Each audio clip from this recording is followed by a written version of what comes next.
Aire. Muy buenas tardes, ¿cómo le va? Esto vuelve a empezar aquí por Canal Luz, una semana más extraordinaria, y es extraordinaria porque siempre estamos bajo lo sobrenatural. Le decimos gracias a Dios por la vida que nos diste este día, esta semana, así que estamos con gozo en nuestro corazón y por supuesto esperando, como siempre, ¿no?, al Señor, la manifestación de la gloria de Dios de una manera sobrenatural, porque Dios es sobrenatural. Está comenzando el invierno, el otoño aquí en la ciudad de Rosario. Ya hay fuertes vientos por ahora, se puso fresquito por afuera y estamos en el tiempo por supuesto. Pero aquí la estamos manejando con todo lo que está pasando en el mundo entero por este tema del coronavirus. Pero aquellos que tenemos fe nos aferramos a la palabra y nuestra cobertura es el Salmo 91. Por supuesto, estamos bien cuidados, como nos dijeron nuestros gobernantes, y hacemos caso a esto.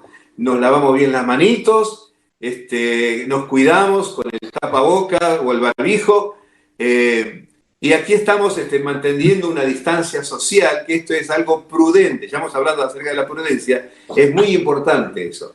Alguien me dijo, pero no tiene fe. Claro que tengo fe, porque la palabra fe significa obediencia, así que tengo fe y la fe se manifiesta con actos, en este caso con obediencia, y nos va bien, por supuesto. Pero el Señor nos ha prometido que no es para siempre este mal, sino que van a venir días gloriosos. Y esto lo dijimos el otro día, cuando aquí en Rosario hubo una gran tormenta. Eran las 9 o casi 9:30 de la mañana y estaba tan oscuro como la noche prácticamente. Pero al otro día un sol radiante, y me acordé de un viejo coro que dice: después de la tormenta viene la calma, viene la paz. Extraordinario esto, ¿eh? Así que hay un momento que el sol va a brillar para el mundo, por supuesto, con la gracia de nuestro Señor Jesucristo. Roger, buenas tardes, ¿cómo te va? Roger, el pastor Roger Juárez, doctor, que Dios te bendiga desde Miami, en directo para Canal Luz. Bien, gracias a Dios, bien. Un saludo para toda la gente que nos está escuchando, viendo también.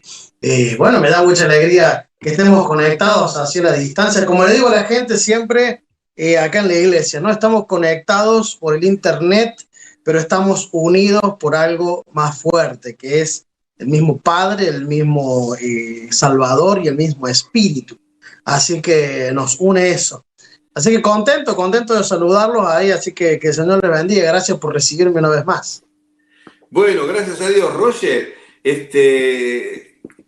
hay un amigo que nos está esperando, pero vos tenés acento de allá, de Córdoba, ¿puede ser? Sí. Sí. La gente, hoy tengo, enseguida nomás vamos a pasar para recordar un lindo cuarteto, pero te digo, ¿cantan cuarteto de vez en cuando en tu iglesia? Menos de lo que yo tengo ganas en realidad, porque quiero cantar. Incluso esta mañana mismo estaba haciendo mi devocional y de adorar al Señor ahí con el piano me pasé a un cuarteto.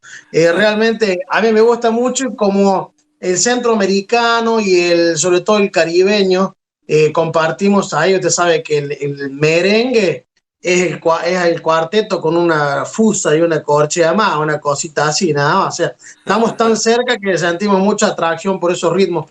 Pero sí, yo estoy sintiendo la necesidad ya de un cuarteto realmente.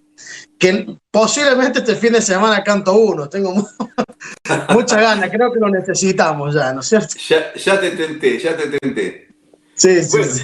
saludo a la gente de Córdoba que seguramente debe estar conectado, allí tus padres también y mucha parte de la congregación, pero de paso saludamos a toda la audiencia que nos está mirando de distintos países. Como ustedes saben, de Uruguay nos mandan siempre algunos mensajes, también de Perú como de Chile, y deseamos que la bendición de Dios esté también sobre ustedes en este momento, en lo que saben que está pasando, que el Señor los esté guardando. Y por supuesto a nuestro hermoso y querido país, desde el norte hasta el sur, del este al oeste, un abrazo grande a través de Canal Luz, que el Señor les bendiga muy ricamente. Roger, como dijimos, vamos a hablar sobre un tema tan interesante que tiene que ver con la inteligencia y con la sabiduría que nos habla la palabra de Dios. Enseguida voy a introducir este tema. Yo te conté hace rato un chiste viejo, que agarró el teléfono y dice: hola, hablo con el centro de inteligencia. ¿Ah? Le contesta el otro. Es para entendidos. Bueno, pero mientras dejamos eso a un costado también y ya conectándonos con la gente, quiero presentarte un amigo, no quiero decirle viejo amigo, hace muchos años que nos conocemos, por supuesto, de la ciudad de Rosario, muy querido aquí en la ciudad de Rosario, muy respetado en el mundo, ha abierto puertas. Yo decía siempre, si alguien tiene que ir a Europa, tiene que pasar por Madrid, porque esa es la puerta. Con mucho amor, con mucha gracia, ha sabido atender a todos los, pero fueron ministerios de todo el mundo, especialmente de acá de Argentina, y se conectaron con él y lo supo guiar muy bien en lo que querían también. Y siempre daba como una palabra de el varón de Macedonia, vengan y ayúdanos, y la verdad que la obra de Dios ha crecido mucho. Estoy hablando de España, pero más concreto, de Madrid. Y allí se encuentra nuestro amigo, querido pastor Enrique Montenegro. Enrique, que Dios te bendiga muy ricamente. Igualmente, gracias Juan, gracias Roger por este momento de compartir juntos. Me gustó lo que dijiste, bueno, no voy a decir viejo, pero no lo dices más por vos que por mí. Es decir, porque si hablamos de viejo, entonces ya nos ponemos al mismo nivel, estamos a la misma edad, estamos ahí. Pero bueno, es un placer compartir juntos este tiempo y doy gracias a Dios que podamos compartir este programa. Claro, es que bueno, Enrique, 31 años que te fuiste desde Rosario. La verdad que tu testimonio es un testimonio tremendo. Cómo te fuiste para allá, para Madrid, pero ya estás radicado en aquel lugar. Sí, el 1 de mayo cumplimos 31 años de estar aquí, aunque yo vine un año antes para preparar, para alquilar, preparar toda la documentación, pero el 1 de mayo llegamos con mi familia hace 31 años atrás. Y bueno, desde ahí nos establecimos y Dios nos abrió puertas y aquí estamos trabajando y seguimos trabajando hasta que el Señor diga que se abra la otra puerta y nos vamos por arriba. Mira, vamos a hacer un resumen. Roger, ¿te gustaría conocer un poquito de esto? Un pequeño resumen. Vos, Roger, conocés, por supuesto, al misionero Milton Pope, para nosotros aquí en Argentina. ¿Oíste hablar de él? Claro que sí, yo estudié en el seminario de él que tiene en Argentina también. ¿Qué te parece? Capaz que no fue profesor tuyo también, Enrique, ¿no? No lo recuerdo realmente, pero sí, yo aquí en Córdoba yo estudiaba ahí, en el seminario de él, sí. Yo recuerdo cuando un día fui a enseñar a un colegio, ¿cómo era? Digo, Thompson, ¿puede ser un colegio allá? En Córdoba. William Morris. Ajá. Era un tiempo difícil en que estaba la policía, todo, y yo tenía un Falcon blanco en esa oportunidad, estaba con un saco azul, corbatita, todo, porque iba a enseñar allá. También enseñaba para el seminario de fe. Y entonces de pronto me para la policía y yo estaba con anteojos y ese saco hacia azul. Lo miro y me hacen así y me dejan pasar. Así que fui a enseñar. Cara de policía. Bueno, me gusta mucho esta partecita. Mira, vamos a sintetizar, Enrique, pero me encantó el testimonio que contaste acerca de tu llamado, porque vale mucho en este tiempo, porque Dios todavía sigue llamando a la gente al ministerio. Así que resumime cómo fue todo eso, Enrique, si se puede. Sí, siempre se puede. La cuestión es hacerlo corta. Nosotros estamos orando por un lugar, porque teníamos llamado desde el día que me convertí al otro día. Algo Dios me dijo que no lo entendía en ese momento porque estaba recién convertido, tenía 16 años. Pero al año siguiente ya empecé a comprender un poquito lo que era un llamado del Señor. Y el llamado del Señor siempre para mí fue las naciones. Las naciones. Bueno, empezamos a orar, buscar la dirección del Señor para salir. No se dio en aquel momento, aunque yo era un evangelista itinerante que andaba por Brasil, por Paraguay, por Uruguay, predicando. Siendo jovencito, a los 17 años empecé a predicar. Pero llegó el momento que nos casamos con Betty y empezamos a orar por un lugar. No salió el lugar, vinieron los hijos, dijimos, bueno, ahora muy difícil de salir a la obra misionera con 3 hijos. En aquel momento entonces aparecieron 2 oportunidades juntas. Una para ir a Monterrey, México, y otra para ir a Chicago. Y las 2 eran muy firmes, iglesias grandes, trabajo, todo listo para que podamos ir a pastorear allí y trabajar. Para ese entonces yo estaba trabajando con el pastor Carlini y empezamos a orar por salir para aquel lugar. Y pusimos una señal. Señor, el lugar que nos inviten es cónsul para que nos den la visa. Entonces empezamos a orar por eso. Yo me fui a Reconquista Chaco para dar una clase del seminario, y estando allí llegué aquella noche y el pastor tenía una habitación que estaba justamente a un costado, un jardín, a un costado de la habitación, con un departamentito para la visita. Y bueno, me acomodó en aquel lugar, estamos allí. Y a la mañana siguiente, nadie sabía que yo estaba ahí, pero esa noche, tipo 4 de la mañana, entonces me desperté con una inquietud muy grande, como que a mi familia, a mis hijos, mis 3 hijos que estaban en el Rosario, les estaba pasando algo. Y me puse a orar por ellos.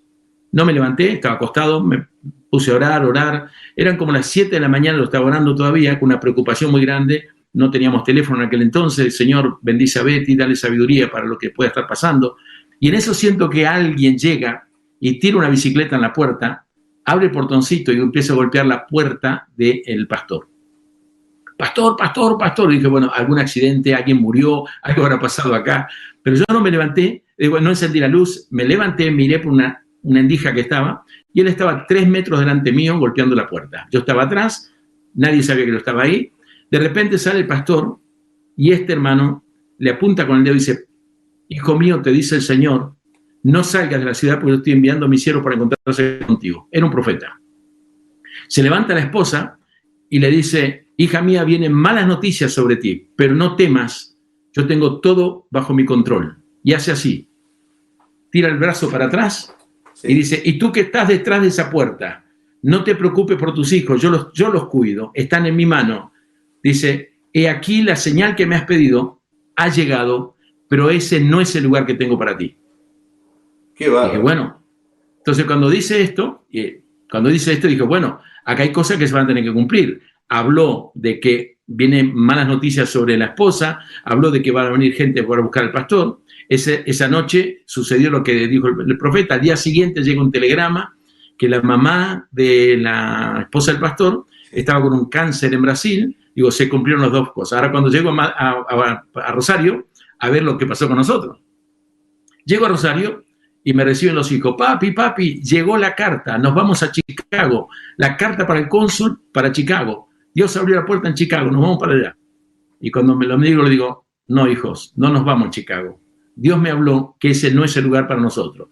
No entendía nada los chicos, obviamente, porque imagínate que están orando por algo y eran chicos, tenían 9, 10 y 11 años. Sí. La cuestión es que lo dejamos ahí, Dios tiene otro lugar. 6 meses más tarde, estamos viajando con Milton Pope por Santa Fe, entrando a la curva donde están los lagos para pasar a Paraná. Sí. Y entonces Milton venía conmigo en el asiento de atrás, su hijo manejando y su esposa adelante. Y él dice, Enrique, no, Montis, como me llamaba él, Montis. Estuve en New Jersey predicando, todo el mundo hablaba de misiones, pero nadie decía nada, nadie hizo una propuesta, y mire lo que Dios me dio.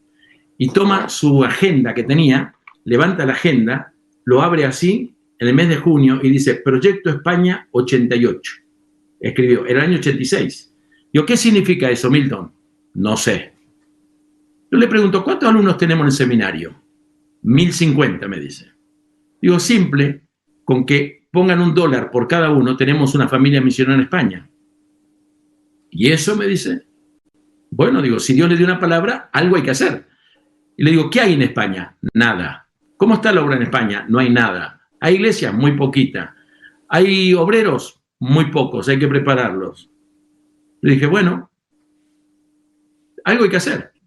Y me dice, vamos a orar. Y digo, ¿por qué va a orar? Dice, para ver a quién mandamos. Digo, usted ore todo lo que quiera, que yo sé quién va a ir. En ese momento, sabiendo las necesidades que había en España, dije, yo puedo hacerlo, hay necesidad, yo me siento llamado como Pablo. Pasa a Macedonia y ayúdanos. Aquí estamos hace 31 años. Más corto imposible. Claro, seguramente debe tener sus bemoles todo esto, pero claro, es impresionante. A ver, el hecho también de obedecer así la palabra y cómo Dios lo ha confirmado con el tiempo, ¿no? Sabemos, para la gente que está escuchando, especialmente aquellos que aman la obra misionera, Roger Bonabote pasó algo similar también a lo que le pasó a Enrique, pero al comienzo son como todos, ¿no? Como me pasó a mí, todos son momentos muy duros que a veces uno como va a dudar, pero no, el apóstol Pablo era un experto en problemas, pero él siempre sabía que era la voluntad de Dios. Bueno, muy precioso, parecido el tuyo también, Roger, ¿no? Sí, sí, yo cuando estaba escuchando dije, bueno, eh, El mismo Dios. diferentes, digamos, diferentes destinos, pero más o menos la misma trama, ¿no? Yo sabía bien, y casualmente cuando él dijo a los 16 años, él se convirtió, todo yo me estaba acordando que a los 16 años yo tenía una búsqueda muy grande del Señor, fue allí cuando el Señor me habló, nos metimos en un ayuno, el Señor me dijo que me hizo saber que yo iba a ser misionero, no sabía dónde. Y como la mayoría de los argentinos, por lo menos la mayoría, digo, a mi edad te decían misionero, vos pensabas en el África, ¿viste? Yo digo, chao, ¿viste? Voy a morir comido por los leones allá en el África. pero, pero tenía ese llamado toda la vida. De hecho, siempre digo que cuando le propuse matrimonio a mi esposa, le dije, mira que te estás casando con alguien con las valijas en la mano, porque yo sé que el Señor me va a mandar a algún lado. ¿Dónde? No sé, pero que vamos a otro lado. Así que yo sé lo que ahí siente el pastor Montenegro, la experiencia, porque yo la viví también. Así que somos misioneros también en diferentes lugares. Claro que sí. Bueno, mira, vamos a hacer un cambio ahora. Tenemos que hacer un cambio para conversar sobre otras cosas. La hora nos va rapidísimo. Pero para hacer este cambio vamos a escuchar una buena música que a Roger te gusta y ahí cambiamos de tema. Quédese con nosotros. Esto es Vuelve a Empezar. Puede hacernos algún llamadito de saludo, como usted quiera, al teléfono que está en la pantalla. Y ya volvemos en esto que es Vuelve a Empezar.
Allá con el pastor Roger desde Miami también.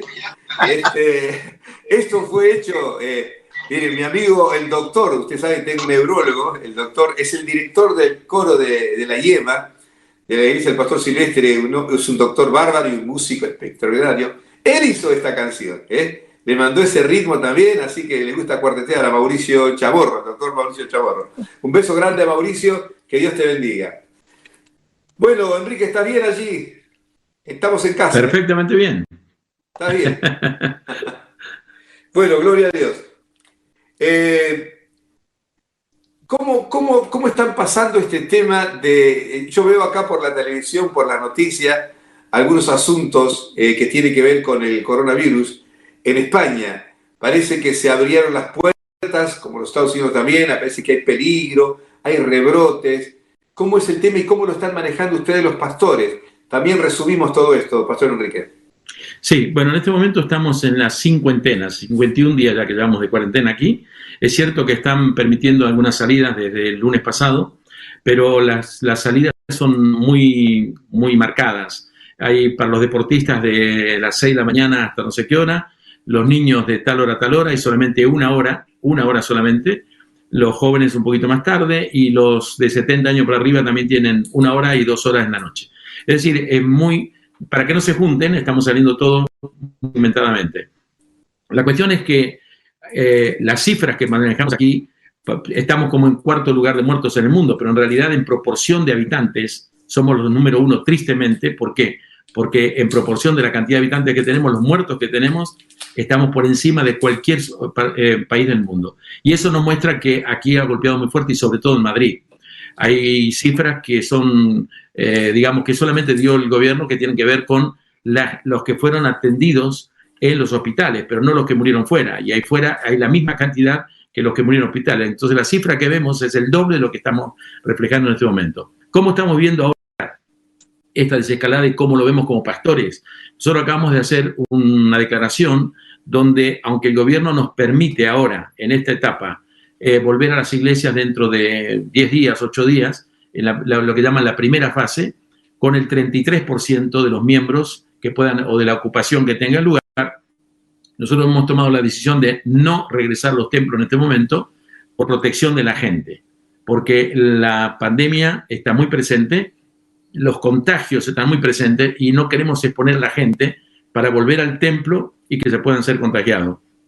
Acabamos de tomar una determinación como Comima, la Confraternidad de Ministros de Madrid, que presido, de no volver a los templos hasta que no tengamos seguridad.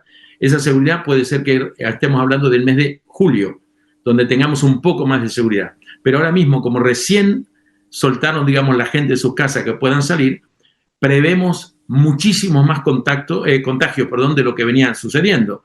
Entonces, no queremos correr el riesgo con la gente, o hacer correr el riesgo a la gente, de que vengan en un momento donde la desescalada puede producir todavía mayor contagio que el que veníamos teniendo. Así que nuestra decisión es no volvemos a los templos hasta que no tengamos mayor seguridad.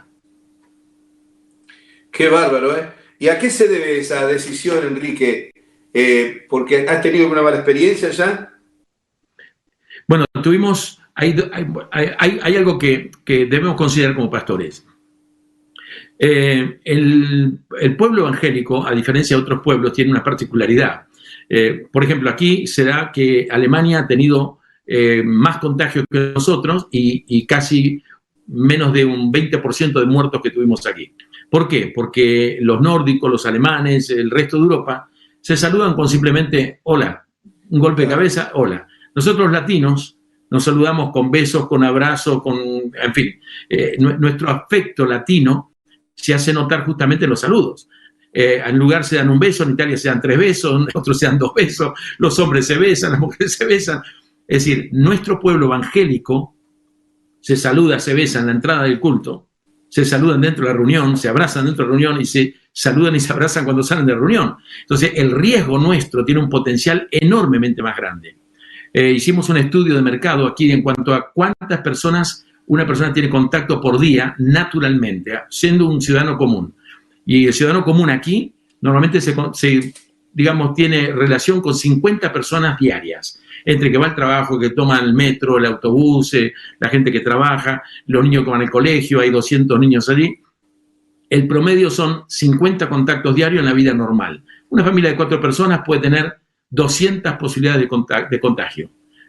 Una iglesia con 100 miembros puede tener 5.000 posibilidades de contagio. Una iglesia con 1.000 miembros, 50.000 posibilidades de contagio, porque se multiplica por la cantidad de gente que congrega. Entonces, viendo eso, dijimos no. Y hay 2 experiencias que han sucedido tristemente. Una tiene que ver en Logroño, una ciudad de La Rioja, donde un grupo de cristianos, por no saber lo que estaba pasando, porque el gobierno no había informado correctamente, hicieron un velorio. Fueron a un velorio y allí obviamente todos lloraron unos con otros, pero resulta que allí había un principio, un brote, fue el primer brote conocido en España. y fue justamente en un velorio. Salieron de allí y se desparramó por 2 provincias. De los que fueron al velorio, 14 personas murieron y muchos de ellos líderes evangélicos también. Y de las provincias de allí fue la primera en tener, ahí fue cuando se levantó la voz de alarma para acá, para Madrid. Y la cuestión es que de todo eso que sucedió ahí, 120 personas que eran sanitarios quedaron contagiados porque no estaban prevenidos. Ahora, ¿fue negligencia de ellos? No, porque no fueron avisados. Fue el gobierno que, teniendo información, no la dio porque tenían programada una marcha para 120.000 personas aquí en Madrid, de las feministas, y no quisieron cancelar la marcha. Si daban a conocer la noticia, esa marcha no la podían haber aprobado. La cuestión es que por esa marcha, la esposa del presidente Sánchez, la madre del presidente Sánchez, la esposa del segundo vicepresidente, varios diputados, senadores, presidentes de comunidades, todos con el coronavirus. Aquí comenzó el brote por una negligencia de que guardaron información y la gente no lo sabía. Nosotros literalmente, en este momento no nos confiamos en la palabra que puede dar el gobierno. Y no estoy hablando como evangélico, sino todo el país está desconfiando porque los datos no son los correctos y estamos descubriendo día a día con la gente que trabaja en sanidad lo que realmente está pasando. Por eso, como responsablemente, como pastores, dijimos, no vamos a volver a los templos en este momento, aunque el gobierno diga que podemos hacerlo. Claro, me parece muy bien la salida esta, porque a veces uno está apurado en cada lugar, decir, necesitamos ya. Ustedes, me imagino, como en el caso de Estados Unidos también, tienen una gran cantidad de alquileres, de rentas, ¿no? Casi no son propietarios de templos acá como en Argentina. No, aunque aquí hay mucho, pero... aquí puede haber el 4 o 5% de iglesias que son propiedades, el resto son todas alquiladas. Sí. Entonces, en este momento, comprendiendo la situación, acá le llaman caseros, los dueños, dijeron, bueno, vamos a cobrar la mitad, vamos a esperar hasta abril, vamos a esperar hasta mayo, pero más allí no, 2 meses, digamos que más o menos se negoció. Pero esto no va para 2 meses. Esto creemos que va a ir muchísimo más lejos y probablemente si esta desescalada que ellos llaman llega a fracasar, hasta junio del año que viene o julio del año que viene que no tengamos una vacuna, esto no va a cambiar, al contrario, va a ser más difícil. Entonces, una de las luchas que se tienen son la gente que tiene que pagar sus templos y entrar con 1/3 incluso de la gente que puede entrar, porque el gobierno nos permite entrar con el 33% en este momento, luego con el 50% y luego veremos cómo sigue. Pero creemos que no es el momento para hacerlo. Claro, bueno, Roger, ustedes también en Estados Unidos tienen más o menos las mismas complicaciones en cuanto a las rentas o a las hipotecas. Sí, acá el gobierno está ayudando a los bancos, se están ayudando, se puede hablar con los dueños también para arreglar un poco el tema de los pagos, porque la gente no tiene. Gracias a Dios el gobierno está ayudando de muchas maneras, han hecho un par de acciones de dinero en la gente para que la gente pueda salir adelante, porque imagínense que se disparó el desempleo y quedaron sin trabajo 30 millones de personas. En un país con 320 millones de personas, casi el 10% de la gente está sin trabajo, es realmente catastrófico, ¿no? Pero están abriendo ya, como decía los otros días, ya abrieron toda la Florida, excepto el condado de Dade, o sea, Miami, Broward y West Palm Beach, que son los condados con más contagios. Ellos todavía no están 100% abiertos, pero ya uno sale a la calle y ve todo el mundo funcionando, trabajando. Ya la gente está cansada. Han habido muchas manifestaciones de la gente pidiendo que reabran todo completamente, pero las autoridades tienen miedo a rebrotes y todas esas cosas, ¿no es cierto? Claro. Bueno, por eso el tema de hoy tiene que ver con esto. Dios nos ha enseñado otro tipo de reunión. Nosotros teníamos acá el modo templista, acá en la cabeza.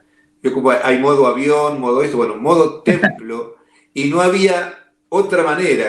¿Qué hace la predicación del Evangelio? Hay una persona delante que predica a unas cuantas personas o a multitudes, lo que se llama didáctica, la conferencia directa. Es el único modo que teníamos nosotros de predicar. La Biblia dice que el hombre se va a salvar con la locura de la predicación.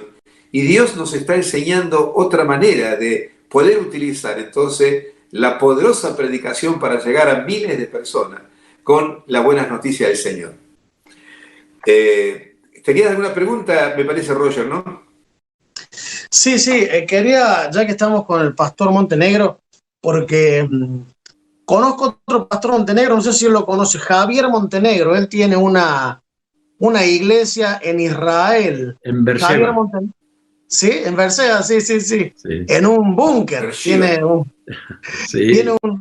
búnker ahí que compró y que están haciendo reuniones ahí. Siempre me invita, muy bueno. Montenegro, también conozco a Tommy Montenegro, un cantante. Vienen pisando fuerte los Montenegro. Sí, lo conozco, Javier. Estuvimos visitando a Javier allí con el pastor Carlini. Estuvimos con él, somos grandes amigos, pero no somos familiares que sepamos. Bueno, no, la pregunta que quería hacerle es, ¿qué nos puede decir a la luz de la palabra de todo esto que está pasando, no? Perdón, repíteme la pregunta porque no la he escuchado. ¿Qué nos puedes decir a la luz de la palabra? O sea, ¿qué dice la Biblia acerca de todo este tema?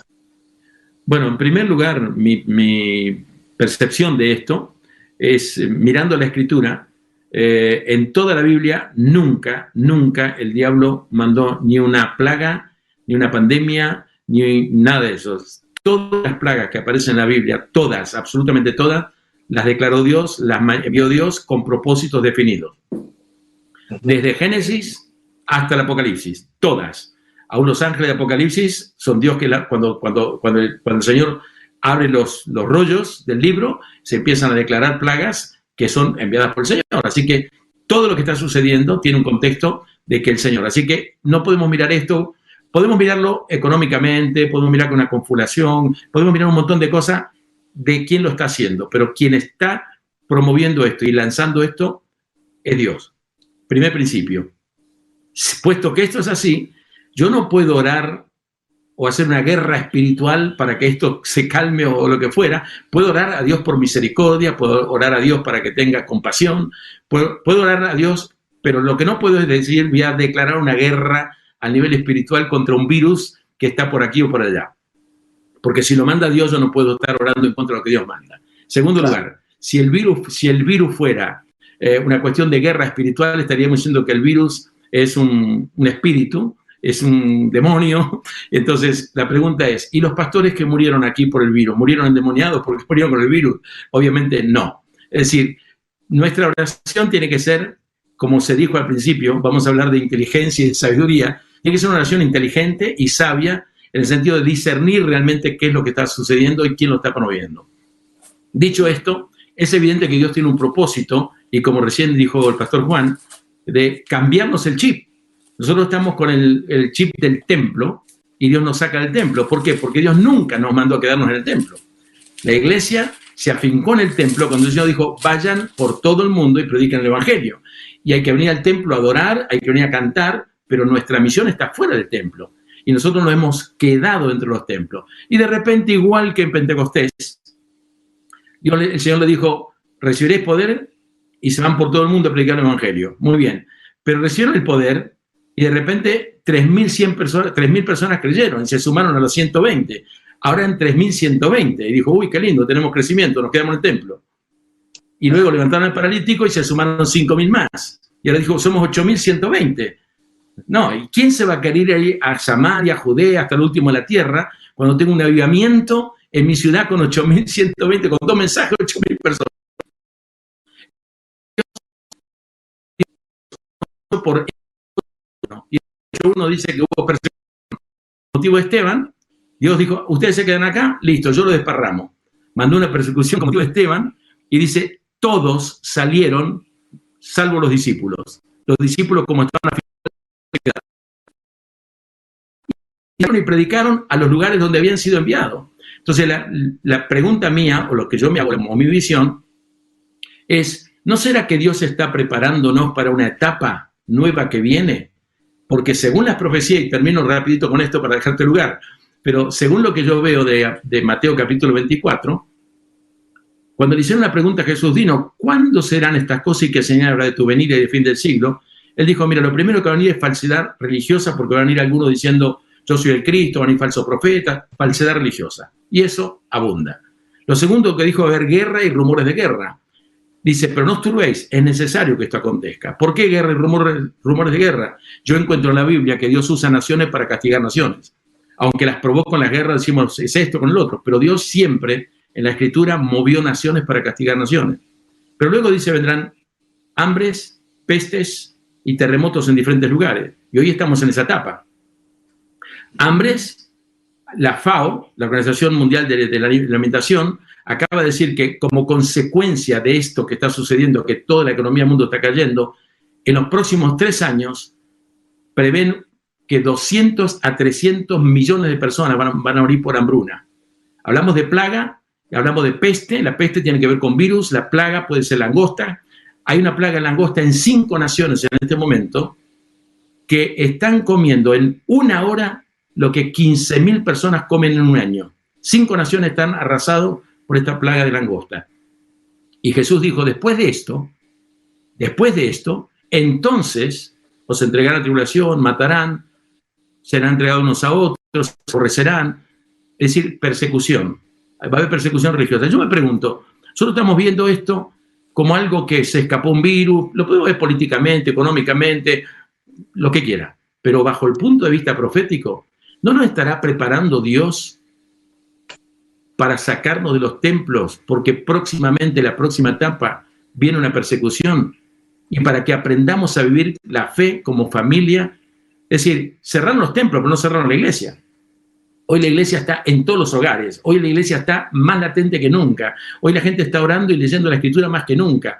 Lamentablemente, y digo esto, se habla más del anticristo que de Cristo. En este momento todos los están estudiando y hablando del anticristo.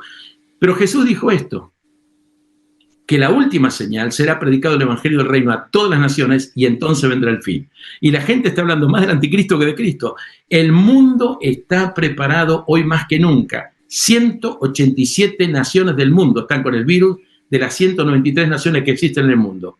187 naciones que no saben qué hacer. Ni los presidentes, ni los consejeros, ni los de sanidad. Nadie sabe lo que hacer.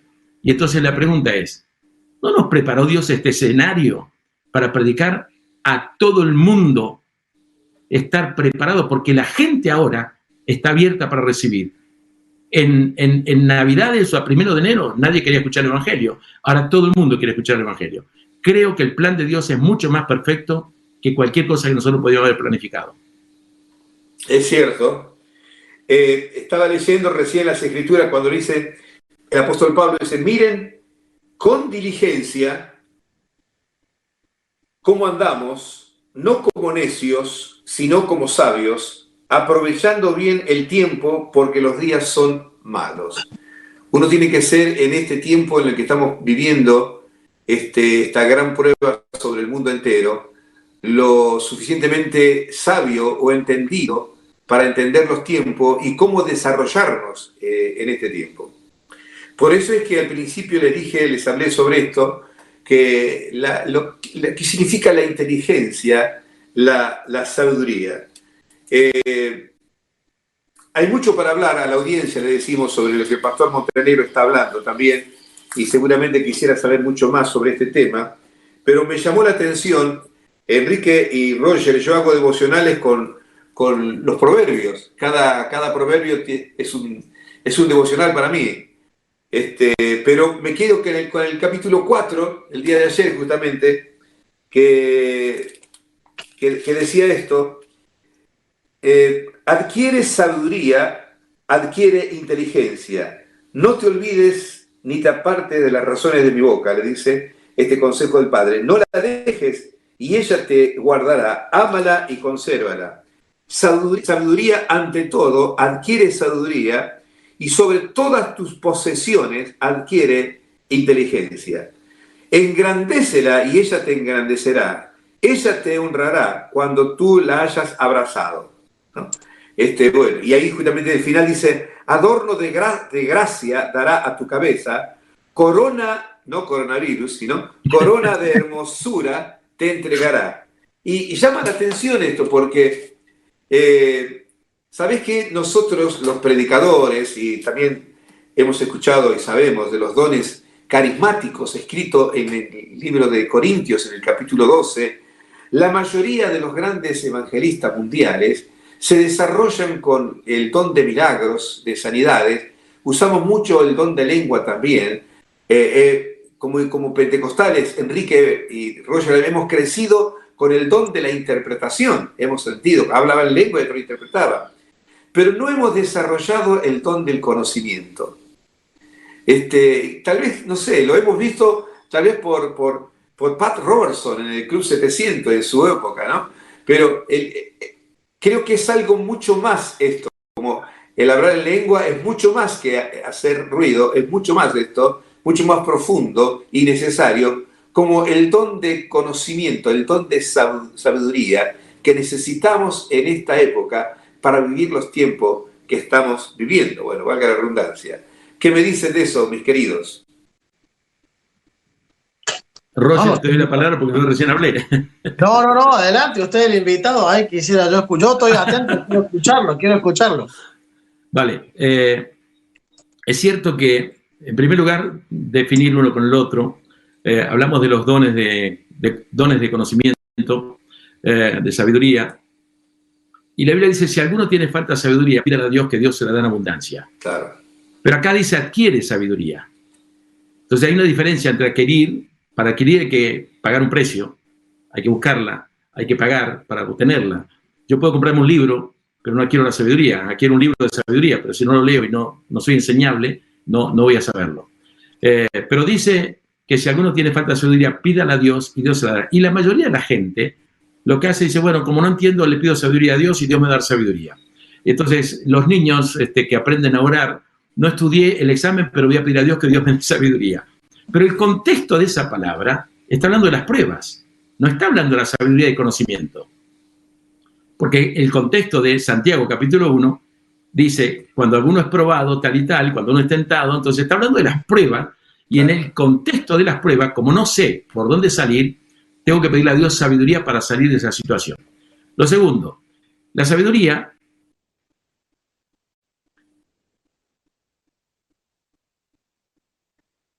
se nos fue el pastor. Sí. Se cortó, puede ser. Una palabra de sabiduría, como la que ocurrió en Hechos 15, cuando hubo ese gran debate, el primer concilio en Hechos 15, en la iglesia de Jerusalén, y de repente Jacobo se puso en pie y dijo, nos pareció bien a nosotros y al Espíritu Santo tal y tal cosa, y con eso se solucionó el problema. Sin embargo, el contexto dice que hubo una discusión no pequeña, que discutieron mucho, y después de mucha discusión, vino una palabra de sabiduría y todo cambió en aquel lugar. Ahora, para mí, ¿cuál es la diferencia entre sabiduría e inteligencia? Lo pondré en un ejemplo práctico. La persona inteligente aprende de sus propios errores. Yo cometo un error y aprendo del error. Yo soy carpintero, un día me la jugué tontamente y casi me corto los dedos con una máquina, aprendí que la máquina me puede dejar sin dedo y a partir de ahí me cuidé siempre. El inteligente aprende por la propia experiencia. El sabio aprende por la experiencia ajena. No preciso pasar por ese lugar para aprenderlo. El sabio dice, uy, esto es así, pues yo no entro ahí. Yo no hago esto. La persona sabia es la que, usando la inteligencia ajena, no inútilmente a algo que le puede perjudicar. Entonces, cuando nos habla de adquirir inteligencia y sabiduría, sabemos que el principio la sabiduría es el temor al Señor. También sabemos que la inteligencia y la sabiduría vienen por la palabra de Dios. Claro. Entonces, termino con esto. El Señor dijo, vosotros erráis con este asunto. ¿Por qué? Porque sabiduría y el poder de Dios tienen que ir juntos de la mano. Si Dios nos da el poder de Dios y no tenemos sabiduría para el uso, nos va a destruir. Por eso es que a veces Dios no nos da lo que nosotros le pedimos porque no somos sabios para administrar lo que Dios nos ha dado. Sí, es verdad eso. Estaba pensando en lo que decís, o escudriñando, mejor dicho. Si bien es cierto que hay una capacidad de Dios sobre nosotros en el mundo espiritual o carismático, digamos, no obstante a eso, el Hijo de Dios, hablemos del Hijo de Dios ahora, la gran audiencia nuestra, tiene que estudiar, tiene que escudriñar las Escrituras, tiene que no solamente decir, bueno, acá Dios me dice esto y hacerle decir a la Biblia cualquier cosa, sino que Dios nos ha puesto maestros, enseñadores en la palabra, que nos va guiando, y uno tiene que enseñar. Doy gracias a Dios por los grandes escritores también, ¿no? Bueno, el doctor Roger tiene una universidad allí en los Estados Unidos, y ahí se pone mucho énfasis, Roger, en el estudio de la palabra. Sí, sabes que me estaba diciendo, me estaba haciendo acordar que cuando comencé a estudiar, a completar mis estudios aquí en Estados Unidos, comenzamos en las primeras clases de amigos con un matrimonio, unas personas ahí, y estaban muy entusiasmadas la primera materia, segunda materia, y de repente desaparecieron, les llamo, ¿qué pasó? No volvieron más a las clases, abandonaron la carrera. No, nosotros creemos que Dios te revela todas las cosas, así que no hay que estudiar, todo esto no es necesario porque el Espíritu Santo nos revela y Él pondrá palabra en nuestra boca, y todos estos versículos, ¿no es cierto?, sacados un poco de contexto, y es un testimonio de esto, ¿no? Como decía el pastor Montenegro, realmente la palabra dice, adquiere conocimiento, adquiere sabiduría, y dice la palabra también que es un tesoro, en Cristo se esconden los tesoros de la sabiduría y del conocimiento, o sea que hay que ir no solamente a los libros, hay que ir a buscar la sabiduría que viene de Dios, pero es una lástima que hay gente que cree que le va a caer todo así y de arriba, pero como decía el pastor tan lindo, ¿no? Recién, pastor, que lo estabas diciendo, hay que pagar un precio, ¿no es cierto? Y no todos están dispuestos a hacerlo, pero la sabiduría y el conocimiento son mejor que el oro y mejor que muchas cosas, ¿no es cierto? De verdad. Sí, tengo acá en mi nota la siguiente declaración, dice, la inteligencia es la capacidad de hacer las cosas correctamente. La sabiduría es la habilidad para elegir las metas que valen la pena, es decir, para hacer las cosas correctas. Eso es lo que estaba explicando Enrique recién allí. Inteligencia tiene que ver con el conocimiento, con el cómo hago esto. La sabiduría tiene que ver más bien con los valores, el por qué hago esto. Yo estaba pensando también en esto. Quiero decirle a la gente, a nuestra audiencia, estamos hablando entre amigos acá como si tuviese, bueno, estamos en nuestro living, cada uno está en nuestro living, estamos unidos por la internet nada más, estamos conversando y haciendo conocer nuestros pensamientos a ustedes. Claro que creemos en las revelaciones, claro que creemos en el poder del Espíritu Santo, pero hay una responsabilidad de nuestros corazones de escudriñar aún más las Escrituras de lo que Dios nos quiere decir, Dios nos quiere hablar. Es más, cada vez que Dios dio revelaciones a los profetas, el tema era cómo hacerlo, cómo decirlo, en qué idioma hablarlo también. Entonces ellos tenían que tener en este caso la inteligencia o la sabiduría de llevar a cabo ese tema. Pero, sí, perdón. No, que añadiendo lo que dijiste recién, es interesante que dice que los profetas que profetizaron de la gracia destinada a vosotros inquirieron y diligentemente indagaron acerca de qué tiempo indicaba el Espíritu de Cristo que estaba en ellos. Entonces, tuvieron la palabra profética, tuvieron el don se manifestó, pero tuvieron que estudiar, inquirieron, diligentemente buscaron en las profecías a ver en qué tiempo y de qué persona estaba hablando. A ellos se les reveló que no era para ellos, sino para nosotros las cosas que hoy estamos experimentando, ¿no? Entonces hay que gastar tiempo y estar ahí en la palabra. Nuestro amigo, no sé si es amigo, yo creo que sí, el pastor Sergio Scataglini, ya está en los Estados Unidos, él nos decía, necesitamos un abibliamiento. Claro, ahí está, un abibliamiento, ¿no? Conocimiento de las Escrituras. Pero ¿se acuerdan de ese texto clásico también? Mi pueblo pereció, ¿por qué? Por falta de conocimiento. Claro. Entonces les animamos, instamos a la gente que puedan estudiar. Hay unos cuantos mensajes que están llegando, yo no sé si puedo leerlos estos mensajes, pero qué linda es la charla que estamos teniendo.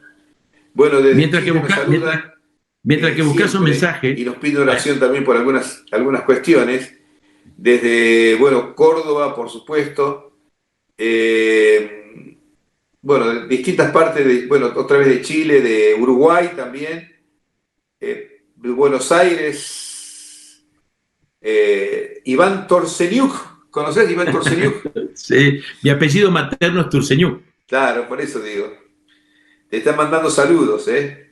Gracias. La gracia de Iván Torcenir. Bueno, qué lindo que es esto. Si pudiésemos animar el propósito, mis queridos, de animar a la gente, de escudriñar la Escritura. Pero la otra cosa que tendríamos que añadir, y esto nos faltaría otro programa, es la sabiduría para vivir en este tiempo. Eso es la inteligencia. Cómo utilizamos el dinero, cómo utilizamos nuestro tiempo, nuestras conexiones. ¿Se acuerda cuando el libro de Romanos dice que Dios está esperando la manifestación de los hijos de Dios? ¿A qué se refiere eso en este tiempo también? Enrique, es un tema apasionante lo que estamos hablando. Es un tema para otro programa, pero quiero sintetizar en algo, que hay un pasaje en la Escritura que lo citamos muchas veces.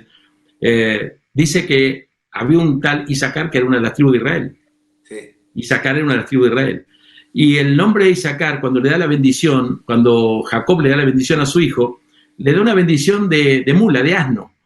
Dice que sobre sus lomos va a cargar como si fuera un asno y que andar por las montañas. Es decir, el hombre no era el brillante, el rey, ni mucho menos. Era una persona humilde que iba a tener que andar cargando todo el tiempo en el lomo. Esa era la bendición que había tenido. Sin embargo, de la descendencia de Isacar, dice que hubo, uno de los hijos, dice que hubo 36.000 hombres de guerra. 36.000 hombres de guerra fueron de la descendencia de él. Pero el de la descendencia del primogénito, creo que se llama Tola, si no me equivoco, dice que había 22.000 hombres muy valerosos al servicio del rey David. Y la totalidad de la descendencia eran 87.000 hombres, valientes en extremo. Es decir, tenemos gente de guerra, gente sirviendo, gente valerosa en extremo. Pero de todos ellos, aparece en capítulo 12, dice, de los hijos de Isacar, 200 eran entendidos en los tiempos. En 87.000 Sí. había 200 entendidos en los tiempos, cuyos dichos seguían todos sus hermanos. Lo que ellos decían, la gente obedecía. Ahora, de 87.000, 200 no pasan apenas un poquito del 0,2%. Entonces, ¿por qué habiendo tanta gente para hacer la guerra, sabios, entendidos, pero resulta que esto entendía los tiempos y lo que ellos decían, la gente lo seguía? Pero Romanos nos dice lo mismo. Romanos dice, transformaos, capítulo 12, por medio de la renovación de vuestro entendimiento, no de la manera de pensar. Sí. Nosotros siempre decimos, bueno, si queremos cambiar, tenemos que cambiar el pensamiento. No, el pensamiento se adecúa a la circunstancia. Mi pensamiento se adecúa a que tengo que quedarme acá 51 días y a lo mejor 50 días más. Y me quedo. Mi pensamiento se adecúa a la circunstancia. Pero estoy entendiendo lo que está pasando. Esa hace la diferencia. Entonces, si entiendo lo que está pasando, mi pensamiento no va a sufrir, las emociones no me van a dominar. No, simplemente al entenderlo me enfoco en el entendimiento de lo que viene después y no en el momento que estoy viviendo. Claro.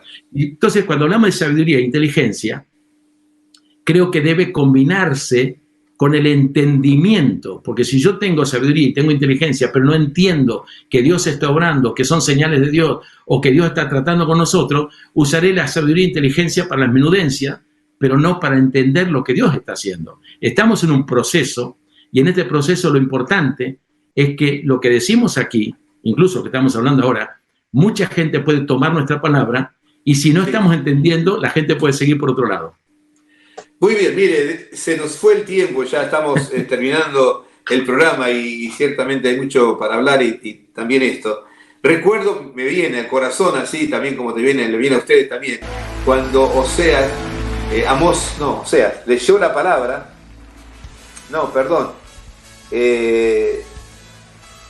Esdras, leyó la palabra en la plaza, el avivamiento que hubo, la gente llorando por escuchar esa palabra, y si podríamos la congregación entender, leer la palabra y entenderla, no habría tanta dificultad ni tantos problemas para vivir estos momentos también. Hermanos, gracias, pastores, gracias por este tiempo que he dedicado para Vuelve a Empezar. Si me decís que sí, Enrique, te llamo otra vez porque fue muy fructífero el haber conversado con vos. Por supuesto, la gente me conoce muchísimo acá. Y Roger, gracias también por la compañía. Saludo a toda la audiencia. El próximo jueves vamos a estar también aquí. Vuelvo a empezar, por supuesto, en Canal Luz. Usted siga conectado a Canal Luz porque siempre hay una palabra de bendición. Bueno, muchas bendiciones. Saludos a los tuyos, Enrique, y saluda a tu gente aquí en Rosario también. Muchas gracias, saludos a todos. Gracias, Roger, y también por conocerte. Una bendición. Un cariño para todos los que están escuchándonos de Rosario, familia inclusive, también en Buenos Aires, están escuchándonos. A todos les abrazo desde aquí. Dios los bendiga. Saludos y bendiciones también para todos. Que Señor les bendiga. Bueno, muchas bendiciones. Los esperamos entonces el próximo jueves a las 5 de la tarde cuando digamos esto es Vuelve a Empezar, por supuesto aquí por Canal Luz. Que Dios les bendiga muy ricamente.